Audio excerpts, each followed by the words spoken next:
before we turn to the Cardinals, what are your takeaways, your primary takeaways about the Houston Astros and them knocking off the Phillies in 6 games after coming back from a 2-1 deficit after 3 games? Well, I feel gratified, I guess, that the swing and miss approach does not win you a World Series. That's right. I was the Phillies style, and it won them a game. Won them 2 games, actually, but it came back in the first game, and they got all their runs on homers the second game. I saw a stat today. They had 1 hit with a man in scoring position after the first game. 1. And, that's the way they play. But there's not many, if any, world championship teams that have done it that way. They might have got there. They might have gone through a few rounds. But it's hard when you're facing pitchers as Houston had, 1 to 12 or 13, whatever number they had. They were better than the Phillies 1 to 13 easily. Maybe not 1 to 2 or 1 to 3, but 1 to 13 they were better. We should have seen this coming because, I thought Houston would win, but it wasn't like I would have been surprised if they lost. But anyway, we should have seen it coming in a way because the matchup, with all that firepower that Houston staff has, it's pretty incredible. And the way the Phillies, they're kind of swashbucklers, they do grind some at-bats out, but they're also, once they started hitting home runs, they wanted to just go for the fences every time. We should have seen, a massive strikeout total coming from the Phillies, who in fact set a record for most strikeouts in a World Series. And not even needing 7 games to get there. That's right. Commish, you've covered baseball for a long time. You've covered many managers, and I know you've spent many a day at a ballpark sitting down with Dusty Baker, who's managing the NL Central a lot, and we know everywhere else he's been too. Are you happy to see him finally get one, even though he was going to be a Hall of Fame manager anyway? What's your thoughts on that? Well, I'm happy. That puts him over the top now. He had 2,000 wins and no World Series titles. He did win one as a player with the Dodgers in, I guess it was 81 maybe. Yep. And so I just think of one of the times I saw him in a spring training dugout, and he smiled and saw me, and I smiled and saw him, and he says, us old-timers got to stick together. And I won't forget that. And it meant a lot to him to have that World Championship. And no asterisks, no nothing. Even going back to the 2017, it's a convenient thing to blame the banging the garbage can for Houston winning the World Series. Well, they lost. They played 3 games at home in that World Series and lost one of them. They won 2 out of 4 in Los Angeles. That's how they didn't do that out there. So that's a good point. They helped them 2 games, but it didn't help them the other 2. Rick Hummel with us, and I want to ask you about you and I were talking a couple weeks ago about the Gold Glove voting, and I just wanted to revisit that because it came in. I was surprised Edman didn't win a Gold Glove. I'd imagine, based on our previous conversation, you were too. That category was kind of created for him. I think Derek Gould, our good friend Derek Gould, was talking to the Rawlings people and suggesting that might be a good way to keep Edman alive, since he wasn't going to have enough maybe games at either position, second or short. He did have enough at second, as it turned out, and he didn't get nominated at short. But we didn't dream that Brendan Donovan would win the award. Now, yes, Donovan played 6 positions, but he's not the defender that Tommy Edman is, and that was a gross oversight. I'm sorry they had that category almost for Edman's sake, but I'm happy Donovan got some reward for being so versatile. But he was not known for his defense really at any of those positions. I just think, I thought he was better having, like, in other words, the challenge of having to play all those positions. He did really well. I mean, I don't think he was a liability in any real way. A couple of the spots he was fine, but I think just the fact that it was easy for people to get caught up in the fact that he did play 6 positions, and the fact that Ali Marmol, in effect, did him a big favor moving him around like that. But it's just a shame a guy like Edman, when he is so valuable and obviously just so way above average as a fielder, he kind of slipped through the cracks on this. And kind of canceled himself out, as I say, because people are like, well, wait a minute, the voters, is he a shortstop? Is he a second baseman? Well, a utility guy, yeah, but this guy Donovan played 6 positions, He just got, it was almost held against him because he was so good. It's just because people weren't going to commit to him as the second baseman necessarily. And he wasn't eligible for shortstop, or he wasn't nominated or finalist for shortstop. So he kind of got boxed out. It's a shame, but these things happen. I mean, he was probably better this year than he was the year before because he did play shortstop at a high degree of efficiency. And Donovan's best position, in my opinion, is third base. Well, he didn't have many games there, but he is pretty good at third base. But he is. He was hardly a utility player at that position. Commish, just to look ahead a little bit, what's your confidence level that Goldschmidt will win the NL MVP award? I don't know if will that final month, quiet month, will that hurt him much in your opinion? Might hurt him a little bit, but I think those finalists, as they say, are being announced on a show as we speak here. I would fully expect him to be one of the 3. I don't see anybody that jumps out ahead of him, whether it's Machado or Freeman or Riley or Alonso or even Arenado from his own team, Turner. There was enough that happened in the first 5 months. I don't think anybody jets to the head of the class there when his team, this is most valuable now. This isn't, guys on second division teams or, and in my opinion, it isn't even guys on wild card teams, basically. I go for the division winners first, which means the Dodgers, Mets, and Cardinals, and I voted most of my guys on those teams. I guess actually the Braves won the division, but I voted for a couple of Braves too. So I'd be surprised if he's not. I'd be astonished if he's not in the top 3.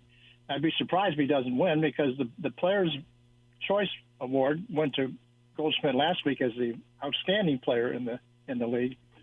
That has a 63% rate of carrying over to the MVP. So I'm going to ride that.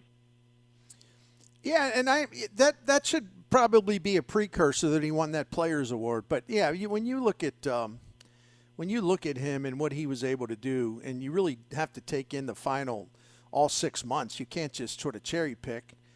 That's one of the things about MVP voting at times that has kind of bothered me. Well, this guy had a great September. Okay, well, what did he do the other 6 months, or the other 5? So, yeah, I mean, you look at him and wins above replacement. He's third. To use that fancy pants stat, I mean, my goodness, he finished second in the league in RBIs. He was 5th in home runs. He was third in average, I think. Yeah, third in runs scored, right? He was first in OPS, first in slugging. Yeah, I mean that's for a team that won 93 games, which was their most since 2015. And Gold Gloves count in this award. You said most valuable. Well, he's pretty valuable in the field too. He didn't win it this year, but he's won a bunch of them. Absolutely. Commissioner, finally, what do you think about? Well, it doesn't have to be finally, but maybe finally, because there's usually a follow-up question or two. So what did you think about the Cardinals staff changes? Do you like the idea of Holiday as the bench coach? And start with that. Did you like the idea of him as the bench coach and them moving Turner Warner up to the top batting coach position? Well, I mean, Turner Warner's been a top batting coach before, with a couple other clubs. 3, I think. So that's good with me. And Goldschmidt swears by him, and Arenado does too. So those are your 2 linchpin players.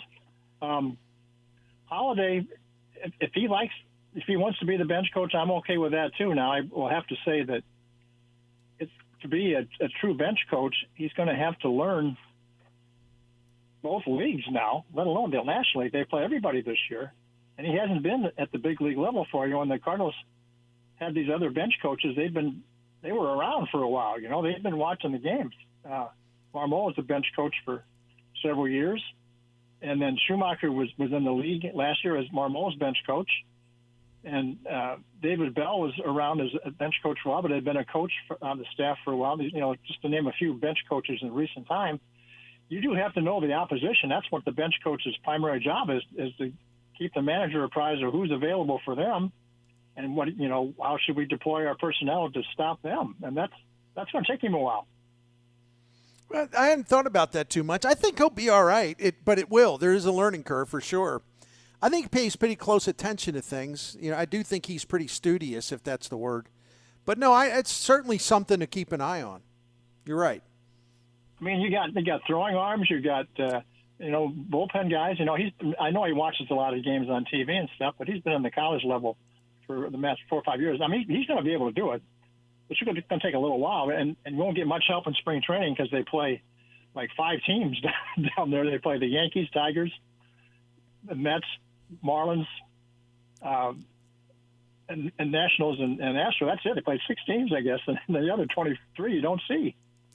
Yeah, it's pretty interesting. And Commissioner, I saw him referenced a lot this season on the pages and the digital side of the Post-Dispatch, STL Today. Dusty Blake, the pitching strategy coordinator, or whatever his title was.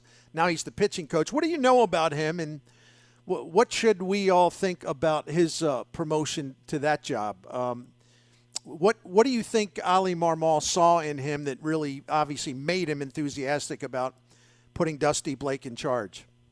Well, Mo, too, and Wainwright signed off on him right away. Here's a guy been in baseball for big leagues for 18, 19 years, and he swears by this guy. And so do the other pitchers. I'm not, he's more of an analytics type guy than many of the other pitching coaches. That's not bad. That's okay. Yeah. That's part of pitching. That's a big part of pitching now anyway. Right. There wasn't anybody who argued this decision. And I don't know how much input he had last year, but Wainwright couldn't stop talking about him, nor could Marmol or Mo. He certainly paid his dues, and my hope is that he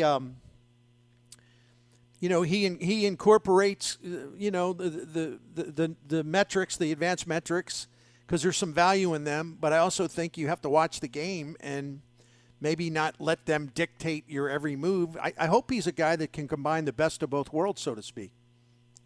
I hope he has the confidence in his convictions. If he decides that this is something that they need to do, well, go ahead and do it. Don't say, well, what would somebody else do? No, you're in the job now. You got it. Go ahead and do it.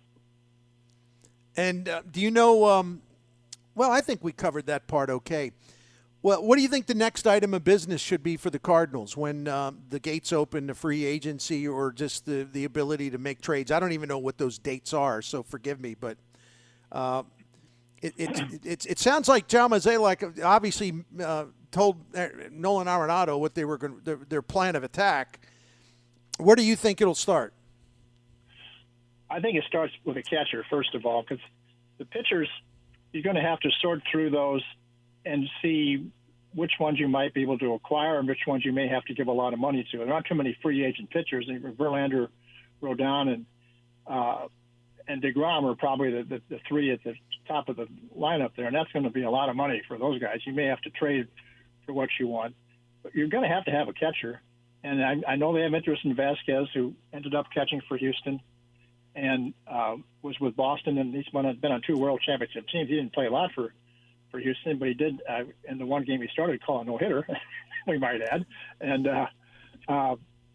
Molina will sign off on him, I'm sure, because he knows him from Puerto Rico, and he's going to be on Molina's Puerto Rican team in the WBC. So that's a guy you can trade for Murphy, but that's going to cost you players, right? Maybe more money to get him signed. And then, and of course, Contreras is the pricey one. He's going to hit more home runs than these other guys, but is he as good a catcher as those other guys? Probably not. And I think the Cardinals are committed to finding the best defensive catcher without sacrificing a lot of offense. That's their first move. Then they have to go into the pitching market and see if you can help your rotation and even your bullpen. They could use some left-handed relief too. If they're not confident Cabrera can bounce back, they got a hole out there. And plus, they could use some more right-handed relief help too. Yelich can use right-handed relief in that Central Division. A shortstop, I don't think is a high priority item for him. Another offensive player is a high priority item, and if he's left-handed, better. Doesn't have to be, but it doesn't have to be a shortstop either. Yeah, it's going to be interesting. Greg Amsinger, who's got a lot of connections, and I pay attention to what he said. He was right about Arenado a while back, long time ago. the speculation the Cardinals and the Rockies were going to try to work something out. I scoffed at that, but he was right. But he's convinced that the Cardinals are going to make a run for Trey Turner, and he's going to be a Cardinal. I'm skeptical, not because of disrespect for Greg. That's not it at all. It's just the history of Bill DeWitt about these things. Is he really going to outbid? There's going to be 3 or 4 teams probably going crazy trying to get Turner. Is he really willing to dig in and win that bidding contest? I have to see it. I'm very, very skeptical of that. Well, he's the one guy of all the free agents out there. He's the one guy I would like to see him sign because he fills about 3 positions. First of all, he plays shortstop at a high level. Second, he's one of the top either number 1 or 2 hitters in the game, both of which the Cardinals need because right. The 3 and 4 hitters are fine if they got somebody to drive in. And third is I've seen him play center field before. I wouldn't rule that out if he had any interest in doing that. He played center field for the Nationals for a while. More of a shortstop, second baseman type because they had Robles and some other guys to play out there, but he can play there. That's not a strong position for the Cardinals either, center field. Very weak position, actually. Yeah, I agree, and that's an excellent point because I did not remember his time in center field, and now that you brought it up, he was pretty damn good out there, really. Yeah, I bet his offensive, the Cardinals 1 and 2 hitters, they didn't really have them. Edman was okay for a while, and Carlson was okay for a while, and Newbar was okay for a while, and you can hit Goldschmidt second if you want to, but I don't think they really do. They'd rather have Turner and X hitting 1 and 2, and have Edman be your full-time second baseman, and maybe Gorman goes back into your DH platoon, or maybe turns up in the outfield somewhere. Yeah, he played Turner. He played like nearly 400 innings in 2016 in center field, and he was. If you go by the metrics, he was about average, maybe a tick below, but he was fine considering all the offense he provided. And at shortstop, he's been kind of average the last couple years, but every time I watch the Dodgers, which is quite a bit, he impresses me. Okay, so it'll be interesting to see what happens there. It really does. I think Vasquez's catcher certainly intriguing, because I think he is really good defensively. And for a good part of his career, he's been an above-average hitter. He's about average now, but compared to what they've had, with all due respect, the last couple years, a catcher that hits average or slightly above is a big step up from what they've had. Let's be honest about it. Well, they didn't have anything close to average behind the plate this year offensively. Right. Kisner and Molina did, except for a couple spurts, next to nothing. Commish, that's all I got for you, unless I left something out, or something you wanted to bring up, because I get fuzzy-headed sometimes, so maybe I forgot to ask you something. Anything you want to sound off on? I just think that you can spend your money wisely at catcher, and you can go a little overboard at either offensive player or starting pitcher. But you don't have to spend I would not spend money first on a catcher. I try to get a catcher first, but that's not where all my money's going to go. I'm very much in favor of trading for or signing a starting pitcher who's more than kind of a middle rotation type. And I know that there's a lot of risk, some of the big names that'll be available. So I don't know that that's the way to go, but they certainly have enough trade pieces. In fact, I was looking at MLB.com pipeline, at the prospect stuff, just for a quick reference. That's all. And 16 of the Cardinals' 24 top prospects on the most current list, 16 of 24 are pitchers. So you've seen some of these deals that have been made, the last couple years. You see some of the pitchers that have been moved, prospect types that have moved for a veteran. None of those things ever jumped out at me as like, oh man, that's ransom. That's way too much to give up. Usually it's surprisingly reasonable, because if you have volume, like the Oakland A's are a team, Bean is the type of guy, he wants volume in those trades.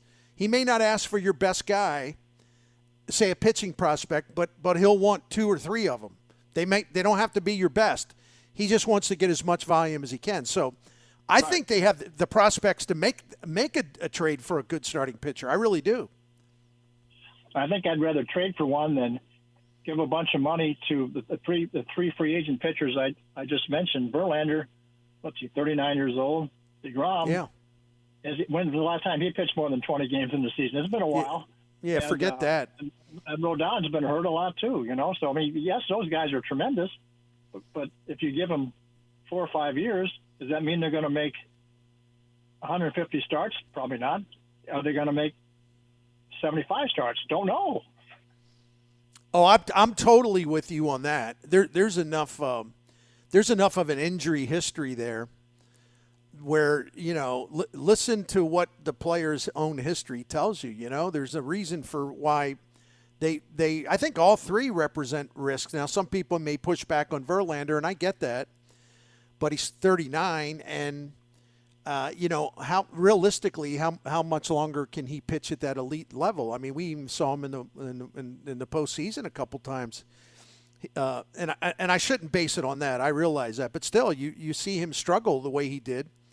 And you just don't know about the viability in some kind of multi-year contract. I really believe that. Now, he might sign for 2 years. That'd be a different animal than if you had to pay him 40 for 2 years. You could look at that. But given another guy like DeGrom, 150 for 5 years or something like that, or Rodon, the same number, that's a different deal entirely. And ideally, you'd want to trade for a pitcher who's going to give you 2 years, like 1 year next year, and under contract for 25 also. Now, there aren't many guys like that around who are really good, but you look at that first, maybe. Hey, one more, because this has sort of come up. This sort of comes up quite a bit, actually, whether people are in the chats at STL today, people are asking Derek or yourself, Katie Wu at The Athletic. There seems to be a feeling out there in Cardinal Nation that it would be okay to trade Nolan Gorman, and would it be smart to dangle him as a trade piece? What are your thoughts on that? Oh, I'd listen, but how many left-handed power hitters do you see in their system? I don't see anybody other than no. him. That's right. That's right. Nootbaar is going to hit 15 or 20 maybe. This guy's capable of hitting 30, and you have to decide where you want to play him. If he's a DH, maybe you have he and Yepes as your DHs. They're not rookies anymore next year. Yeah, Gorman's going to strike out a lot, but I like the way he improved at second base, where he's passable there. I would like to see him play in the outfield if you don't have Tyler O'Neill around anymore. That's something they're going to have to decide maybe before they get too far along, is can you count on him again? I think they'll try to count on Carlson. But can you count on O'Neill? That's a big question they have to answer. Commish, great stuff. I'm glad we extended the conversation. Appreciate you, man. You bet, sir. That's our good friend, Rick Hummel, and we'll talk to him as I like talking to him every week, but we're about to enter the hot stove time, so that's when a lot of conversation flies. So we'll keep going to the commish as long as he doesn't mind us calling him. Jim, and I know we got to get to a break, but Christian Vasquez is interesting to me, and you asked me. I think we talked about him briefly last week, and I'm taking a look at a lot of catchers, and I want just to say to our dear listeners, when I take a look at a Christian Vasquez or a Salvador Perez, which I did today, it doesn't mean that I'm changing my mind about anything. I've talked on behalf of the idea of signing Contreras. I know that there's some there's some hesitation with some people. I get it. I make fun of stuff, but I get it, actually.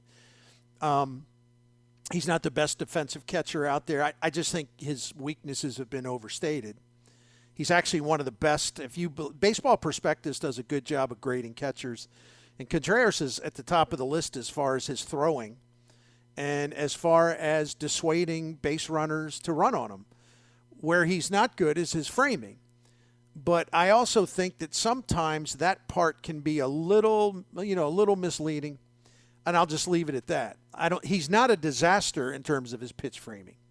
So there's good and there's bad, but the offense makes up for it. But it's just a matter of how much do you want to spend. I was looking at, and the reason I like Sean Murphy so much, you have to trade for him, is number one, this is not in order of priority, but number one, you're not picking up some humongous contract. He's still in the arbitration cycle. That's number one. Number two, he's really good offensively, and he's really terrific defensively. So that's kind of what you would be looking for. That would be what you would call the jackpot. I don't know how you could possibly do any better, really. I know Frank, and by the way, I'm not taking shots at Frank. I hope everybody believes me on that. I'm telling the truth. But I know Frank Cusimano, our good friend and colleague, he's been talking about you got to go get Salvi Perez from the Royals. Now, look, guy's got a bat. There's no question about it. I wasn't sure what to find when I was checking his defensive stuff, but listen, he's one of the – well, let me just read you this because I actually have some info on it because I was really curious, and I went into it with an open mind. I wasn't expecting to see that he's lacking defensively. There's 32 catchers that caught at least 10,000 pitchers this season, 32. Salvi Perez ranks 31st in pitch framing. Or no, 31st in just the overall catcher rating defensively. Fielding runs above average for the catcher. He's 31st out of 32. Framing, he's dead last. He was this year. 32nd out of 32nd. Blocking pitches, 22nd out of 32.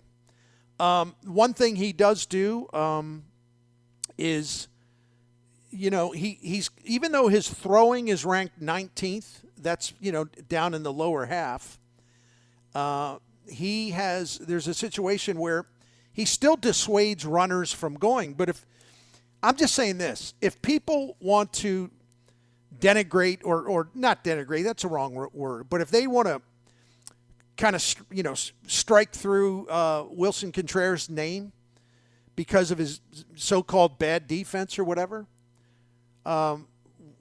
Wilson Contreras is absolutely a better defender than Salvi Perez. I mean, I got no horse in the race. I'm just saying, I love Perez.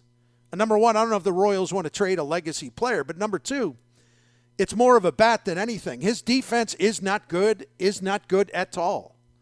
And that's based on Baseball Prospectus and their metrics and some other things regarding his defense as well. So I just wanted to point that out. Please, that's not a shot at Kuz, because Kuz got my curiosity up. And you know me, I can't help myself. I got to go digging. I got to find out what I can about a guy, good, bad, otherwise. I didn't realize his numbers defensively were that terrible, bad. That's eye-opening. Can I add one thing on the Sean Murphy thing? Yeah, I like him like you do. Here's a thought though: with the news that Rob Manfred hinted around that hey, the A's are probably going to Vegas, they may, and I just say may, they could change the way they do business soon if they get to a different city and think, hey, we're going to start spending a little money. So if you're interested, you might want to go get them now before this changes. And I don't know that it's going to happen within a year, but at some point, they may change the way they go about putting their ball club together. So you may not, be able to go there and pilfer guys like teams have been able to do with that A's organization at some point. Well, they got to act now anyway because they need a catcher. So yeah, there's really no reason to fool around if they really believe Murphy would be ideal, and Murphy would be ideal. So go get him, And again, the Cardinals have no excuses anymore. Right. They have got they have got such elite prospects at the top level, and they've got such depths of prospects in terms of pitching, especially. It's amazing how many. They've done a good job. Randy Flores and Mo and all of them. They've done a really good job of replenishing the pitching in their system, the prospect pipeline. They really have. The question I have, and this is why I think the Cardinals need to maybe make a trade for a number one or number two starter type. No thank you. No thank you to adding more number threes or number fours. No thank you. Right. Because after this season, the only pitcher that will be under contract, after next season I should say, the only pitcher who will be under contract, starting pitcher, that's in this year's expected rotation. I'm screwing this up. Among the 5 starters that are set to be in the rotation for 2023, only one of them will be under contract or still playing going into 2024, and that's one guy is Matz. Matz is the only starting pitcher, who's going to be in the rotation this year that is guaranteed to be back in 2024. And they've got, like I said, a bunch of starting pitchers that are on the way.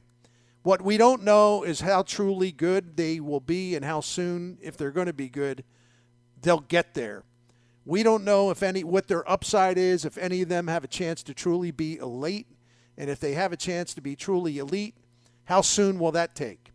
My point is, you're going to have Goldie in 2024 in his age 36 season, and his final season, at least now, with a contract with the Cardinals. And you're going to have Arenado will be 34 after 2 more seasons, or after next season, I should say. I apologize.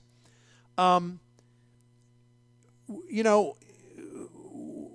are you going to put a rotation together when you're going to have 4 open spots? I mean, are you going to pack it all with kids? Ooh, that's rough. Are you going to pick up? Are you going to do some more of your specials? Pick up. Well, we think no. He's a number 4, number 5 starter. So you're going to have a collection of number 4, number 5 starters. Is that how you're making the best of the remaining years of Goldie and Arenado? You're going to have one starting pitcher under contract for at least right now for 2024. Oh, what? You're going to try to sell us on Dakota Hudson again? Really? Will Liberatore be able to be a good, consistent starting pitcher by 2024? You're going to have to show me. I'm not going to take your word for it. And on and on and on. Listen, they have some good pitchers on the way. But how many of them are going to be moved to the bullpen, which is not necessarily a bad idea if they got gas, if they can strike people out? Because the Cardinals, as I've pointed out, 27th in the majors in bullpen strikeout rate this year. And if you don't think that's important, did you watch the World Series? Did you watch the best bullpens in the postseason? Do you see how important that role has become in terms of winning in October? You got to have gas coming out of the bullpen. And the Cardinals think the definition of that is like, oh, you have one guy, maybe 2 guys. Oh, we're good. No. Did you see the Astros walk out one after another, these high-velocity, frighteningly great relief pitchers? One after another. The parade never ended. But the Cardinals think because you have, Ryan Housley throws 100. Jordan Hicks throws 100. Gio can throw pretty hard. No, you need more than that. One guy's a thrower anyway. He's not a pitcher. Of course, I'm talking about Hicks. So the Cardinals always delude themselves into thinking that they have some loaded pitching staff. And yet their bullpen can't strike, as a group, cannot strike people out anything close to what the major league average is. And with your rotation, how many years in a row? Oh, we're fine. We've got depth. We like our depth. 2 years in a row, you've been scrambling like crazy to fill in holes in your rotation at the trade deadline. And they did a good job of it. The point is, they were 100% wrong about the quality of their starting pitching depth. And do they want to keep playing this game of starting rotation roulette, insisting again, oh, we like our starting pitchers. Oh, so you like having nothing but number 3, 4, 5 starters. You're not interested in a legitimate 1 or 2. Is that what you're trying to tell us? I don't know, man. Sometimes they got to snap it up, kind of move into modern times. They're still acting like this is 2006 or something as far as putting your roster together. It's changed dramatically. It's the composition of your pitching staff has changed dramatically over the last 10 years or so, or even really probably more recent than that. But it is dramatically different now. And they need to snap it up and snap with it. You know what I mean? Oh, yeah. I agree 100% on that one. Got to get some strikeouts in that pitching staff quickly. So make some trades. Listen, not all you got 20. What was it? 16 of your top 24 prospects are pitchers. So you gonna carry all those guys? They're not all going to pitch here at some point. And they're not all going to be great. Some of them will be relievers, and if they got gas, they got strikeout punch. Well, that's not a bad thing. That's a good thing, actually. But enough of this finesse pitching stuff. It's just, I repeat, everybody fetishizes the offense and the hitting coach and this and that and this and that. Oh, that's the reason. That's the reason. I'm talking about the postseason stuff. I'll repeat a stat. The last 4 postseasons, their bullpen has a 5.10 ERA. Okay, that's the worst among any pitching delegation for a team that's had over at least 10 or 15 postseason games since 2019. The Cardinals are one of them. You're not going to win with a bullpen coming out getting blown up all the time, but yet they're content to go back into the postseason with the same composition of a bullpen. How does that make sense? And even though they're starting pitching, I looked this up today, their starting pitching ERA from 2019 through this year in 15 games is actually good. It's not bad at all. 3.19 ERA. But, once again, that 3.19 sounds, well, there's nothing wrong with that, Miklasz. Well, may not be anything wrong, but it's not good enough when you compare it to the other teams that have done well in the postseason. They have ERAs better than that, and the Cardinals in 5 of the 15 games, their starting pitchers, when you combine those 5 games, gave up, I think it was 14 runs in 15 innings. So 1 out of every 3 starts was a disaster, right? Mm-hmm. That's what happens when you go into the postseason with a lot of number 3s and number 4s and number 5s. Where's the horse? Where's the horse? They need one bad. Where's Flightline? You take Flightline speed as a thoroughbred, and you need to find the equivalent of speed with strikeout punch fastballs. No, they are content to just have 2 really good guys, maybe a 3rd pretty good guy, and then a bunch of question marks. And they get pounded over and over and over again by that in the postseason. But yes, let's talk about the batting coach.